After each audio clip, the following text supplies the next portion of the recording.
Welcome in everybody to SEC football and beyond for this Tuesday, June 8th. Chris Landry coming at you solo today as Neil, my co-host in crime, is out today, I believe in Fayetteville, bringing his daughter back, or something family related. So we've got again going to go solo. Got a lot of things I want to get to today. I've got some questions already that um, were sent in, and feel free if you've got any questions. You don't have time in the chat room.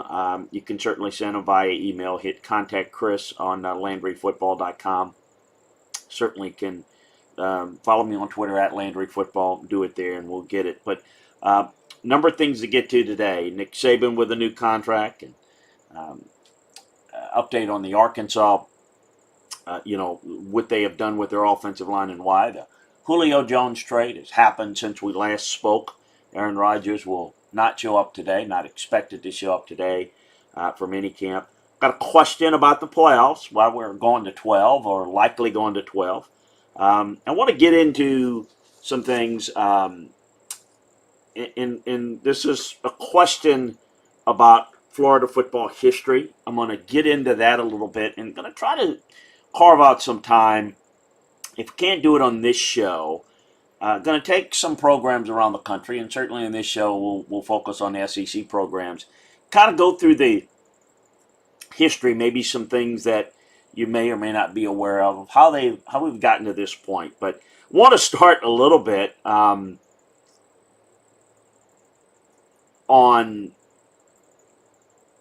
where the college baseball playoffs taken. What a night last night. I stayed up to, it was past 12:30 local time, watching LSU Oregon, and what a great baseball game, as we now have 6 teams in the SEC that are going to super regionals. We've got 15 of the 16 teams in place. Apparently there's some weather issues, and as we speak, Old Dominion and Virginia are playing live 9 a.m. Eastern time to try to determine who's going to end up playing Dallas Baptist in a region. So we'll see how that plays out. Now, only if you look at it, there's only the possibility of 5 SEC teams making it to Omaha. If everyone wins their region, then 5 could go. LSU, Tennessee play, so obviously one can move on, one will move on, one will not. But a fascinating game in Eugene late last night. It was the center stage. Stanford got in against Cal Irvine, but at the same time. But as the game was going on, LSU gets out. If you didn't get a chance to watch it, LSU gets out to the lead. Oregon comes back. LSU comes back. Oregon comes back. LSU comes back. We're into the 8th inning. LSU's down. There's clearly some issues on the mound for Oregon. They get called for a balk. It kind of falls apart. LSU is the home team, even though they were in Eugene. So they were trying to close out the game, and that wasn't easy. It was a fascinating game. It was just LSU threw every pitcher, pretty much that they had. Did not use their closer at the end. Was able to get it done. So that's 15 super regional appearances. They've only lost. LSU has 4 of those. So big for them. Big win for them. Paul Maneri's ride continues. A lot of criticism about LSU getting in the playoffs. Look, I don't know. I'm not a college. I don't study college baseball to know. I know this, that the RPI ranking was really high. And SEC baseball teams, a lot of people out west, well, a Pac-12 team wouldn't have gotten in with LSU's record. No, because as good as the Pac-12 is, the SEC, the strength of the conference is really strong. So even though you're sub 500 in the league, I guess you can debate, deserve to get in, not deserve. Yeah, you can deserve it, not deserve it, what have you. Certainly LSU's ability to produce in those moments historically is phenomenal. I think only Florida State's been to more super regionals than LSU. I think LSU and Cal Fullerton are in that mode. So it's LSU, Tennessee. I think it's going to be maybe the marquee regional out there, in that you've got the hot Tennessee team with all the pressure at home, because if they don't make the College World Series, it's not like Tennessee does this on a regular basis. So, let's see what they can do, and all the pressure's on Tennessee. Appears that LSU's playing with house money right now. Again, a lot of people didn't think LSU would even make the playoffs. Not only have they made it, they've advanced. And so I think anything at this point is gravy for them. What a great finish to Arkansas, Nebraska. A big time jack to put Arkansas in a very tight game. Clear favorite nationally, Arkansas getting in by a whisker. Of course, Vanderbilt is also going to be hosting a region with East Carolina, Stanford, Texas Tech, Ole Miss. How about Ole Miss and Southern Miss? Homer after homer after homer after homer. Was interesting to keep it. Ole Miss, Arizona. Ole Miss going on to Arizona. South Florida at Texas. Florida, big disappointment in their performance. As we mentioned, Dallas Baptist is either going to face Old Dominion or West Virginia. LSU, Tennessee, and then Mississippi State getting in, beating Campbell in a very close matchup. Notre Dame and Mississippi State. So it'd be interesting if you're interested in looking at, I think, the most exciting time of year for college baseball, no question. It's a lot of fun, that and the College World Series. So not going to get into a lot of details, certainly not a lot of analysis on it. Don't have that for you. But a lot of fun to watch it. Want to get into a number of things. Want to thank the folks, and we'll tell you a little bit more about them in a bit. The great folks at Blue Sky and Alpha Specialties. More about them in a second. But for bringing you this podcast for Neil and I, and remind you that if you haven't signed up for Twitch TV, go to twitch.tv/Chris Landry Football. Hit the heart button, like us. Follow me on Twitter, all of that good stuff. Want to also remind you, we are, as I've been mentioned, I've been grinding away on getting you all the film work done, previewing the college programs, NFL as well, and they're starting to get them out. Actually, a couple of more should have come out. The A&M one is already out. We've got Florida's coming out in a little bit, and we'll just grind them through as we go forward. So we're going to get into a little bit of conversation on kind of how I'm doing it, in that one of the things I try to do, try to figure out what's the best way to give you the best analysis, the best information, the best feel for a team. So we kind of start off on each of the previews with giving you an update on all the offseason news and notes and analysis.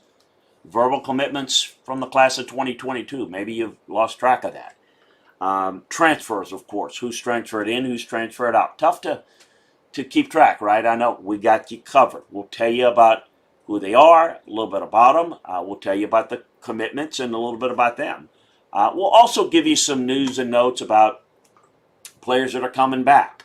Spring practice nuggets in there as well. So if you're A&M, how good is DeMarvin Leal? How good is Jalen Wiedemeyer? Are they the best players on the offensive and defensive side of the ball for them coming back?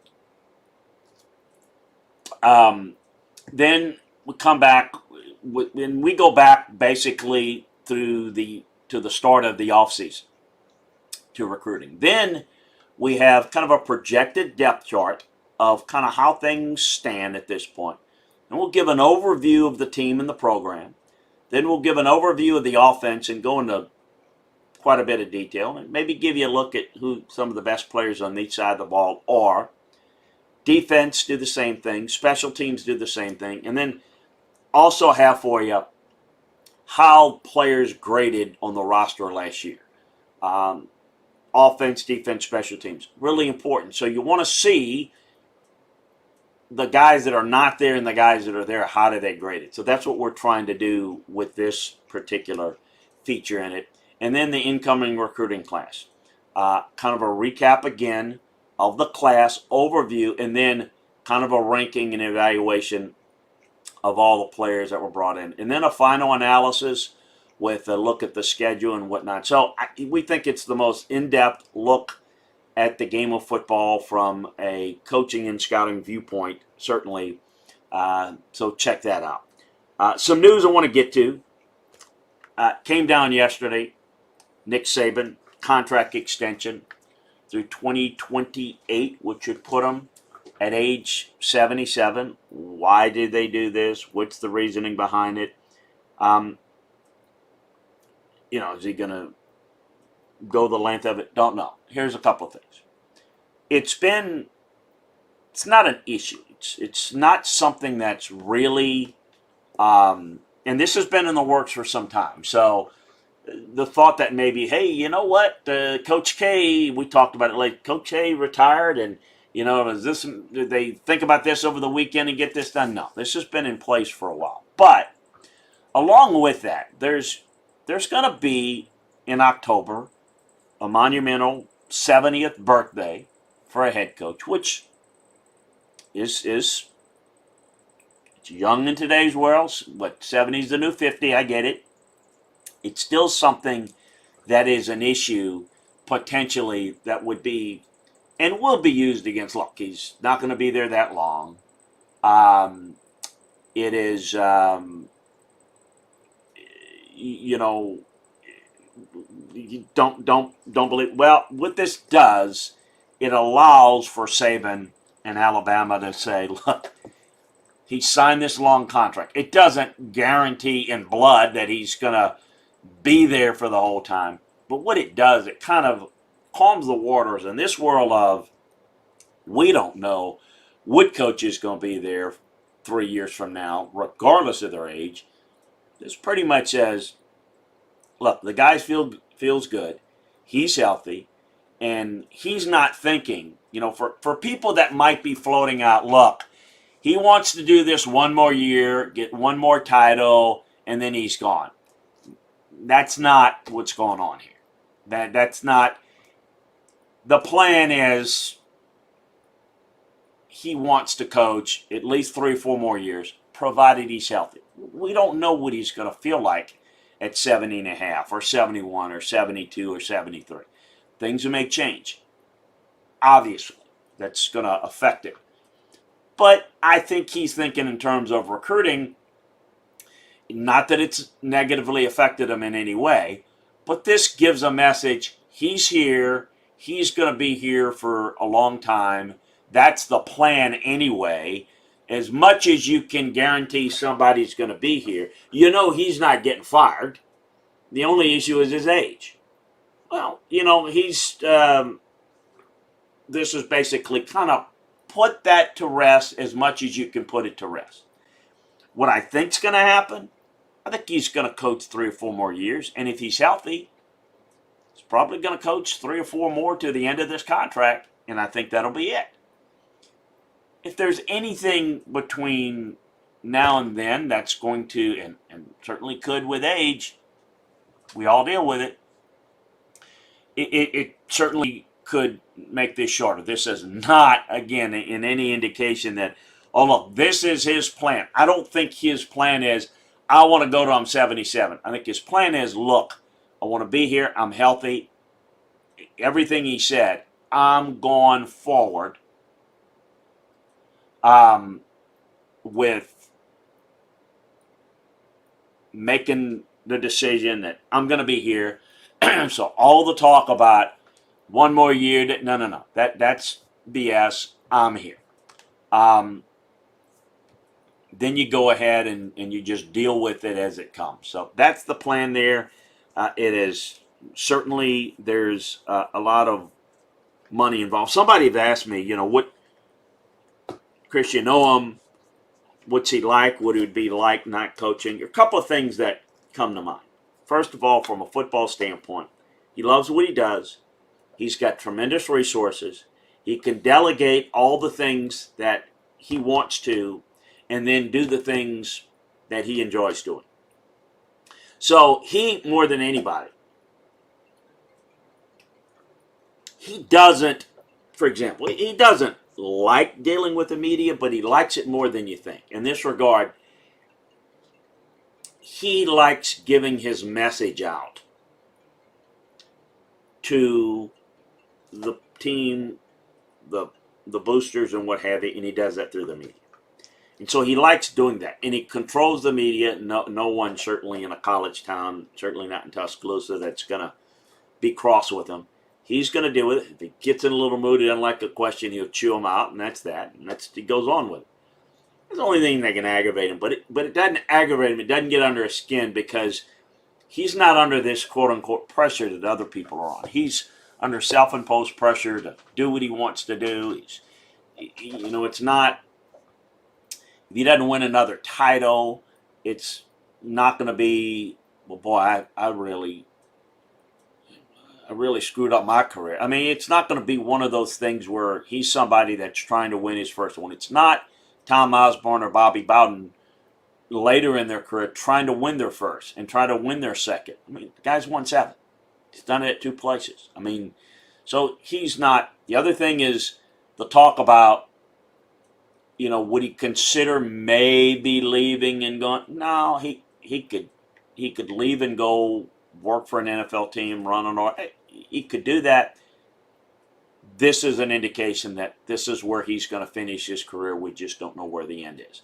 It's also, for him, a situation where he is in complete control and enjoys it. And if he ceases to enjoy it, meaning things become not fun, he's not as healthy. And so therefore, when you're not healthy, then doing the things that you love to do are not as fun anymore. So you have to kind of deal with it as it comes. I think this is, it's to me the other thing that he likes doing, he likes being a part of it, he likes the structure, he likes having that. The other thing that may be a surprise to folks that he does like, he likes the control and the trappings that come along with being a head coach. And here's what I mean by that. He goes to the lake house. They don't do a whole lot of traveling, but they do some. He's not the type of guy that's going to want to, he's certainly not the type of guy that's going to go to the airport with luggage and we're going to Disney World with the grandkids and stay in line. He's kind of got that presidential type of treatment. Everywhere he goes is on a private plane. Now, he can afford to go and do one of the net jets or wheels up or whatever. Yeah, he could do. He's, for a guy that makes a lot of money, he's pretty tight. He gets free plane travel anywhere he goes. Even if he wants to fly down for a weekend, he's not getting a ticket. He's getting a plane, and it's taken care of for him as extra perks that he doesn't have to dip into his large coffers of money to get. He also has police escort wherever he goes. Unless he's driving to work back and forth, people drive him. Those are things that if you're the ex-Alabama coach, you don't get. You don't get the same type of treatment. He'd miss that. He'd miss that a lot. Again, not that they're like going to the Bahamas once a month. No, but when they do travel, and again, most of his travel is work related, but and it's very little personal related. But when there's somebody that will take care of it, a GA or whatever that will drive him, or so he's got a lot of perks that maybe you might not think of, and he likes that. Having tailored clothing, and things. I mean, all things that he can afford. He could have in spades even after he retires. He gets that now as an extra perk where he doesn't dip into his big money and all the extra things. He's, by now that he's owns a couple of Mercedes-Benz dealerships. His son runs one of them. There's a lot of things that he does that I think he would miss if he left. But I don't know what he would do. I don't think he'd be fulfilled doing TV. I think for a little bit he would, but maybe not long range. I don't know. I think that's a part of he enjoys what he's doing and he feels good at it. So that's the whole story of it. A couple of questions here, and appreciate you joining us. And we'll take your questions and comments here. Brian asks, will Alabama do a coaching waiting type deal or start from scratch once Saban leaves? Start from scratch. Won't be a coaching waiting. Won't be anything like that. First of all, there's not a coaching waiting situation. And let me say this, Brian. I mean, I'm answering the question today. That's not the point. Look, there was a lot of thought that the guy that might likely be the replacement was Kirby Smart moving up from defense coordinator. We know Kirby's now deep into his Georgia career, and so no, I mean obviously that goes to show you. So here's what I'm saying is right now there's not anyone that they would bring and put into that role because Saban's idea is that not everybody's equal. Everybody's got a defined role. I don't think he wants that. Now, if there is someone that organically becomes like the clear right-hand man, and if like maybe Kirby Smart was for years, if that guy emerges 3, 4, 5 years down the road, he might be the guy that Nick would, if asked, would, or even promote in behind the scenes. I think this should be the guy. I don't think they'll ever give the coach in waiting title. Right now, there's not even a candidate for that. People might say, well, what about Bill O'Brien? Bill O'Brien is successful head coach at Penn State. He hadn't been in that program, so it's not. Bill would have to earn his stripes in the program and kind of work his way to that. And I don't think Bill will be there long term. I think it'll be short term. And I'm not saying 1 year, but I don't think something. But if it were somebody like that was proven successful, what have you, I think Alabama is going to want to kind of keep their options open for who they can go after. Now, again, people will already speculate. Well, it's going to be Dabo. I don't think it's going to be Dabo. We don't know what the landscape's going to be.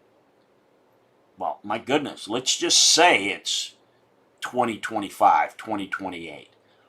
Can you imagine trying to figure that out right now? I mean, who's high? I mean, it's going to look a lot different. And so I think there'll be candidates that emerge, and I don't think they're going to want to tie themselves. But I think if there's that right person down the road and there's not a clear,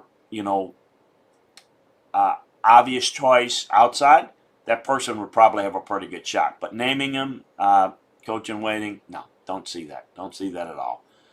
Maybe the right guy they want to attract in there 3 years from now, the right guy, maybe the right fit that is maybe had experience.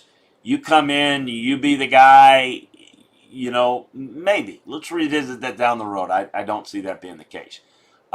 Jeffrey Parrott says, good morning, rest in peace. Did you know him, Chris? Knew Jim very well.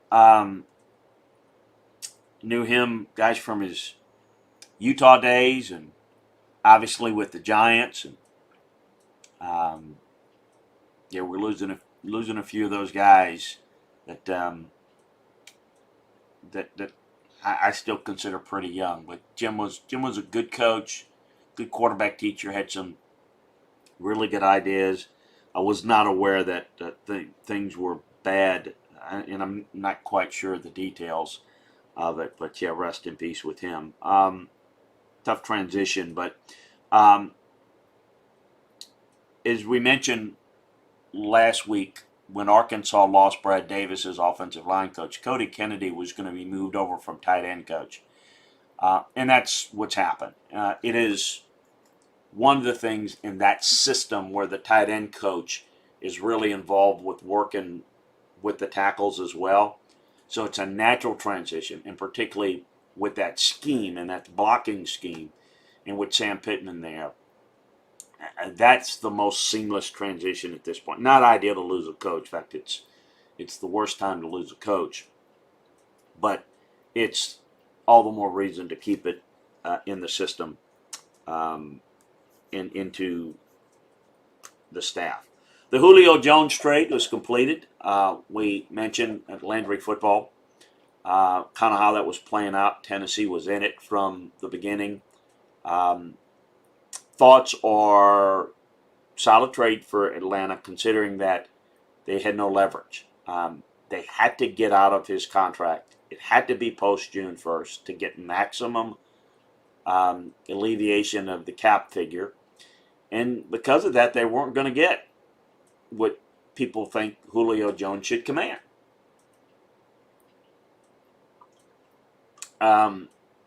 Ring of Honor player, all of that. Well, look, you're going to get. Why didn't you get it done for this draft? Well, I can tell you, people were not offering second round picks in this past draft pre-June for Julio Jones. There was never a first round pick. There was, don't tell me there's speculation I read here.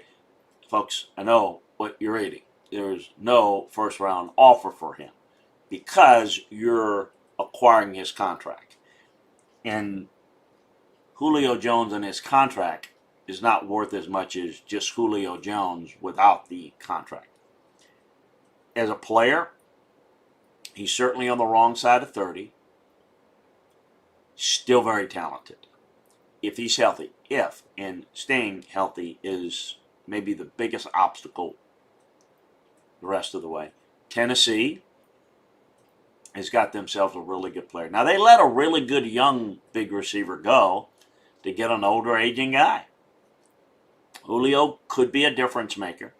I think you'll have more productivity if he's healthy, particularly in the red zone for Tennessee, than he ever did in Atlanta, or did in Atlanta the past few years. Why? Tennessee can run the football. So in the red zone, you can manipulate safeties in the box and get more single high looks and work the fade with the safety having to cheat a little bit more in the middle of the field. You're going to see Julio Jones have more opportunities, as opposed to with the Falcons. This is part of understanding play calling and not understanding maybe what it appears versus what's reality. So the Falcons have been a bad, not getting the ball to Julio Jones. Can't get him in the red zone. Not calling his number. Folks, calling his number. But without a running game in Atlanta that's respected by the opposing defense, even in single high looks, the free safety's cheating over to Julio's side. So you got the corner and you got the safety. You're not going to be able to work the fade route. Now, the inability to had some success away from him, but why isn't Julio getting it? That's why. Now, they can run the football, and you're going to play that look, and you're going to run it, then all of a sudden you can manipulate that safety, right? Then you get that better matchup.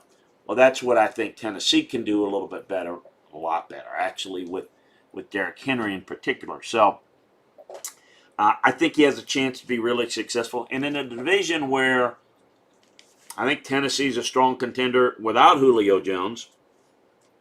I think it puts them right there in the mix. Houston is in a rebuild. Jacksonville's in a rebuild, excuse me. It's Indy and Tennessee. And there she goes. Aaron Rodgers, curious to see what develops. He's apparently not going to show up at mandatory minicamp. Are they going to find him? Not. They can. Look, let me just say this. Because I really, this one's wrong, that side's wrong. To me, I don't even care to have that conversation. What I would say is, I always try to look at how to advance the topic or how to provide some insight and how do you deal with the situation. I said before, the lack of communication, the poor job that's been done in communicating this whole situation has led to this problem. If I'm taking it over right now and I wasn't involved in it, well then it's probably a different situation. But in their situation, the best thing they can do, open up dialogue and say, look, we know you're not happy. Hear them out.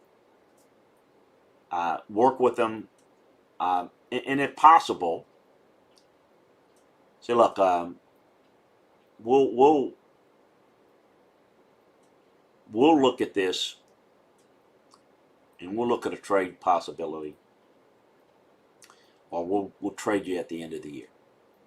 Let's see if we can't move forward this year, deal with it, and let's go ahead and we'll deal with, look, will you show up, figure out where he is on what he wants to show up with workouts and whatnot. Here's the thing. It's hard because people say, how would you deal with it? It's hard to say how I would deal with something that I haven't been involved in those conversations. So, am I having to go back on something I said? Am I having to clarify something I said? To me, it really sounds simple, but it really is communicating. We need you, we want you, and I do think proper communication has led to this regression of a cohesive environment. So, if you got to move on, I think you got to do what's best. Is it gotten too far to where he's drawn a line in the sand? It appears that it has. Is it irreparable? It appears that it is. Can it be corrected? Well, I think most things can be corrected. Is this one of them? I don't know. Rock says, no fan of Rodgers, but I feel totally disrespected after asking for wide receiver draft help and getting the heir apparent instead. Today's players are coddled and babied, but that was incredibly stupid by Green Bay. Well, look, you can talk about asking for help. There are two things. There's a philosophy, and then there's the decision. The philosophy is that you got to do what's best for your organization. You've got to draft the best player. You've got to deal with things along those lines. And you can't worry about, well, a player, I want a receiver. Well, what if there's not somebody that you've got graded there? That's not for the player to decide. But if you take a player to kind of, I'm going to show you, spite you type of thing, well, then that's not as well. So anyway, I think those are some valid points. G210 Rev would like for Elijah Moore to get to Green Bay for Aaron Rodgers to have. Yeah, it would have been nice. But I don't know. Apparently, it would have been a moot point because apparently Aaron's not going to play anyway. Chris, what can NFL general managers do to keep the NFL from becoming like the NBA and players start being like LeBron. Jeffrey, it's not quite the same as the NBA. The what can be done is what's already done. The lack of guaranteed contracts.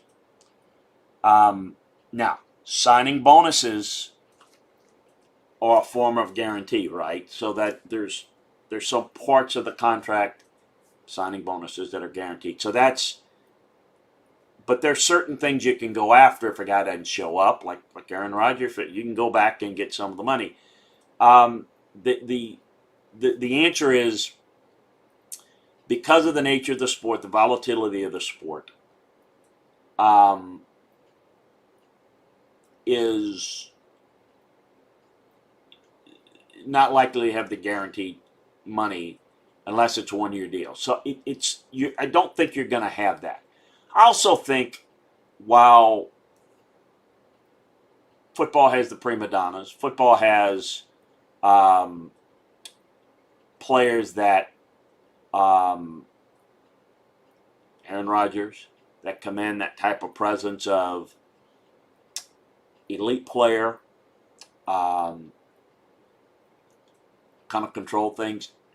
It's not as prevalent as the NBA guys, which there are a lot more of them, and it seems like every team has them. Whereas in the NFL, it's not quite the case, but there's some out there. Who's more to blame for Roxy? Who's more to blame for the Rams' regression, McVay or Goff? Was McVay right in trading Goff? Yeah. Well, first of all, they didn't spend a whole lot of money. They spent a lot of money on Jared Goff,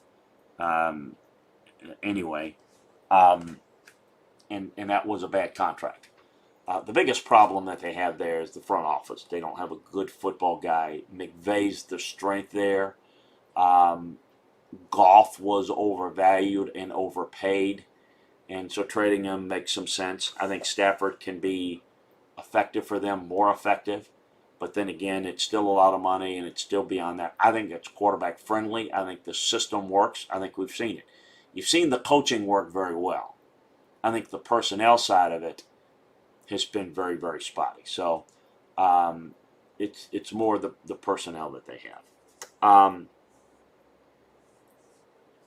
Couple questions I want to end with here. One, why are articles coming out about expanding the playoffs to 12 as opposed to 6 or 8? It's a good question, and we don't know what they're going to do. The reason why we're dealing with the expansion along the lines of 12 is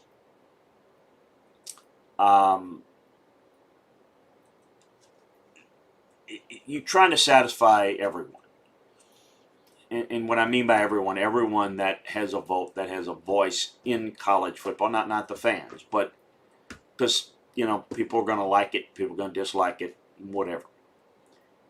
What we're getting into is automatic berths, which a lot of people have always thought. You win your league, you get in. Okay, that's what you're going to do. Then you're not getting the best teams in. So do you want to have it to where you have, you got 5 power conferences. You got a group of 5, which is thought the best group of 5 should get into. That's 6. Well, that leaves only 2 at-larges if you go to 8. So what do you deal with that? Do now you take, you're limiting the at-large teams. And so now you got really good at-large teams that are going to lose their spot. So if you've got really 3 good at-large teams, they're going to lose a spot to a guaranteed spot team. And I don't think the Big Ten, the SEC are not going to want that. They're going to want the teams, because the 3rd best team in the SEC might be pretty doggone good, really good. I mean, you can look at an Alabama, Georgia, an A&M, an LSU, whatever. You may have 3 or 4 teams that are really good. Well, this allows for those teams that are good enough to still get in as an at-large team.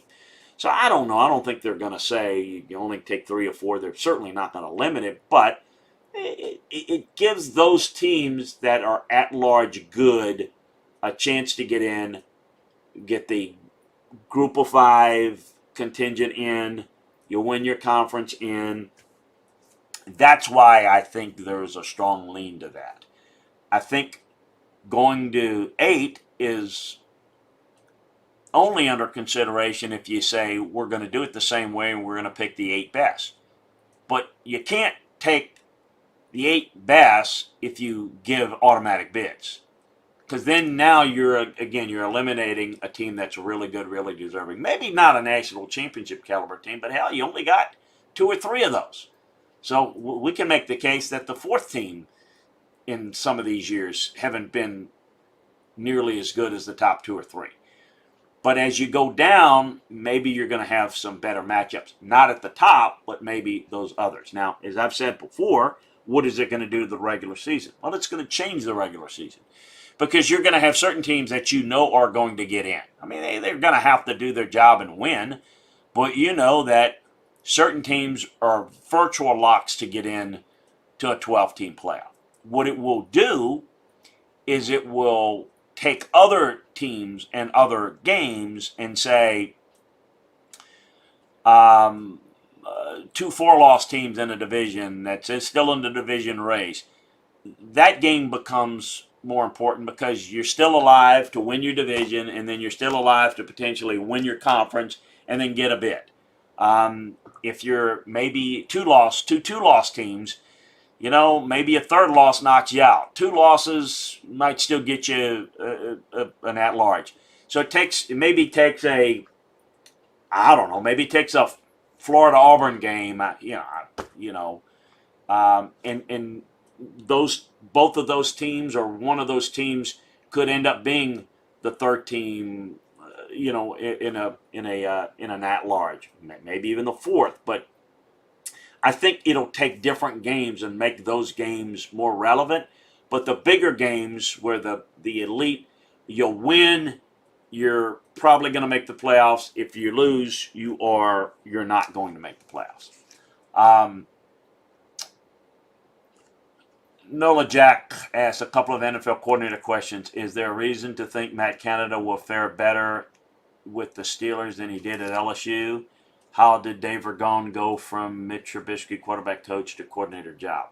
Well, first of all, Dave Ragone's a really good coach. He didn't do a bad job of coaching Mitch Trubisky. So the answer is very well thought of. The reason Matt Canada will fare better, because Matt Canada has been very successful everywhere he's been.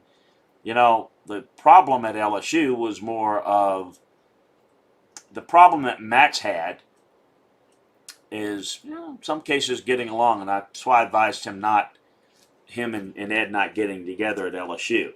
Now, that didn't go well there, but guy's done a pretty good job at pretty much everywhere he's been. That's why he's moved up. So I think he's the reason why he's probably going to do a good job in Pittsburgh is because he's been there.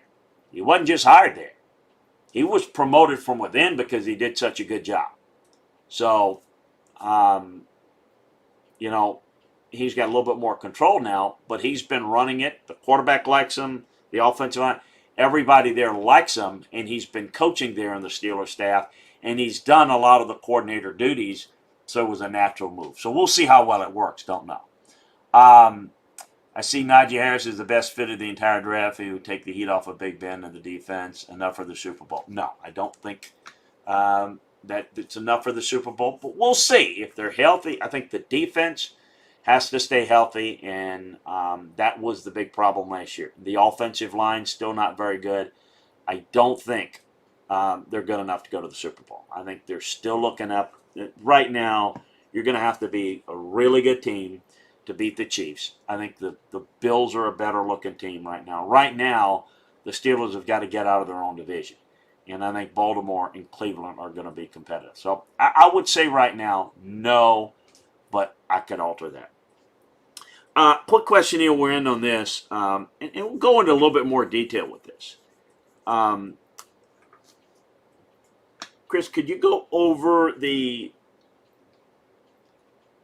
when things started to change for University of Florida football? football success. Okay. Um, well, the Florida, it combines with the population boom. Florida had some success over the years. Good players, some teams that are pretty good, but certainly not a par. Um, you go back to Coach Graves, did a pretty good job there, but again, nothing that stood out.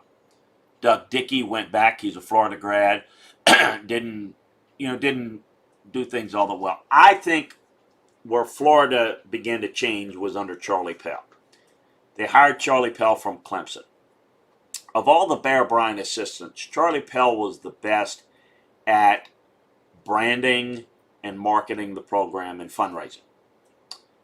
He was the guy that got IPTAY started, which I pay $30 a year, as in thousand at Clemson.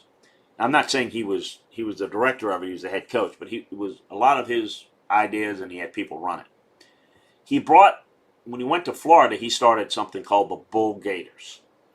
And if you ever look at people who give money in print so small in the media, you can't even read it with a magnifying glass. Tons of people raising money. He did that. Now he got into trouble. He got into trouble at Clemson and at Florida with NCAA sanctions. There's no doubt about that. But that began the building of the infrastructure of a program. There were some good teams, some really good teams.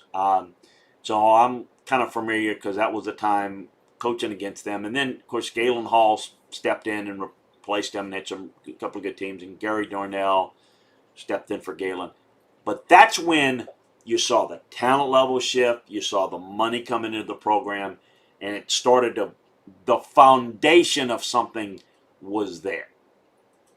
And then after, obviously, Galen Hall and Gary Darnell was in, then they hired Bill Orangebarger, got the athletic director job. He left my place, LSU, where I was worked for him, and he became the athletic director at LSU, and then he hired Spurrier. And the Spurrier hire was, Spurrier had done a good job in the USFL, Spurrier had done a good job at Duke, so that was a natural fit.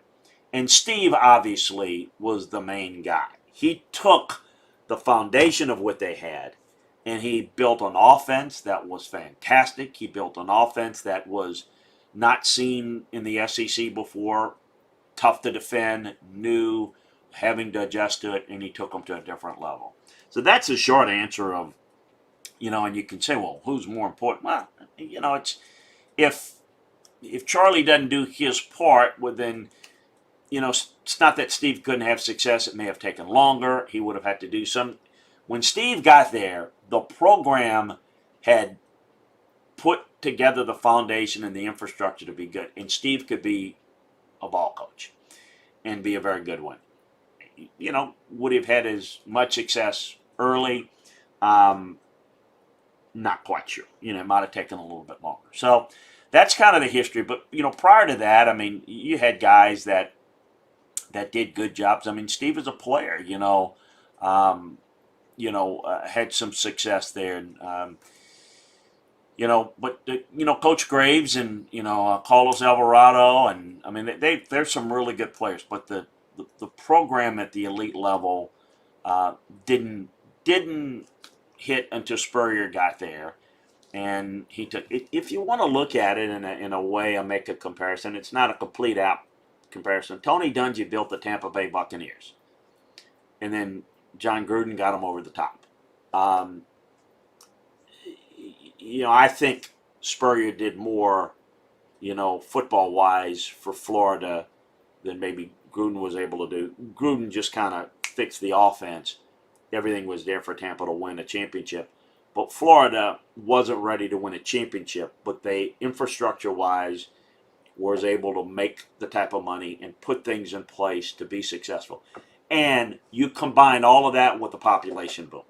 So now you got all these high schools and a lot more and tax money and people moving in. It just created a better environment for football. Hey, folks, I got a repair person that's stopped by here. I'm going to check out and see what that is. I think it's the termite inspection time, so I need to make sure that he's taken care of there. So I'm going to run away a little bit earlier today. Apologize. We will be back tomorrow for SEC football and beyond, same time. We will be back with Neil on Friday for another edition of SEC football and beyond. Check out our Scouts Breakdown previews of these college programs. You're going to love it. Detailed information. If you're not yet a member of LandryFootball.com, what are you waiting for? Take advantage of the scouting season offer today. Want to thank the great folks at Blue Skies. They believe in being fast, fresh, friendly, thoughtful, cleanliness. They provide customers with the easy buying experience from services to products. They keep things fresh, freshest flavors, the best brand name products, the best services available. They bring in some of the newest products on the market to their stores, and even better customer experience. A smile can say it all, and that's what they do. They want to show their customers that they care about them, their shopping experience. They will always strive to improve their efforts to improve exactly that. So check out Blue Sky today at any of the 48 store locations across the Southeast. And Alpha Specialists, great folks. They're your trailer-specific professionals in Mississippi. If you want to haul it, they can call it. Alpha is the premier trailer dealership in Mississippi. They've got Load Trail, the premium brand trailer, the highest quality utility equipment, dumping gooseneck trailers being built today, fully primed and power coated. Load trailers come with an industry-leading 3-star warranty, 2 years of roadside assistance. Alpha Specialties has a Hallmark cargo trailers, one of the more quality cargo trailers on the market, best quality cargo trailers on the market, perfect for hauling goods and market shows, ATVs to deer camp, hauling race cars, and more. Alpha can even work with third parties to have game league trailers and concession trailers built. For podcast listeners, Alpha has spare tires, wheels starting at just $100. Alpha has a full selection of trailer parts, accessories, hitches, winches, straps, and more. They do all types of truck accessories. Listeners can also get 10% off the yearly trailer service and inspection Alpha fully service shop can provide for you. They can repair all types of trailers, concession, harsh, utility, enclosed, gooseneck, and RV. Give them a call at 601-932-9798. That's 601-932-9798. Or check them out at www.alphaofms.com. Make sure you tell them you heard about them right here. So, folks, we appreciate you joining us again. Check out the latest information in the notebooks, as well as we'll be breaking down a little bit more. I'm going to get to my all-conference teams and kind of how I'm looking at things right now heading in to the season. But we'll be breaking down team by team for you over at LandryFootball.com. So take advantage of that today. Hope you have a great one. We'll talk to you next time, everyone.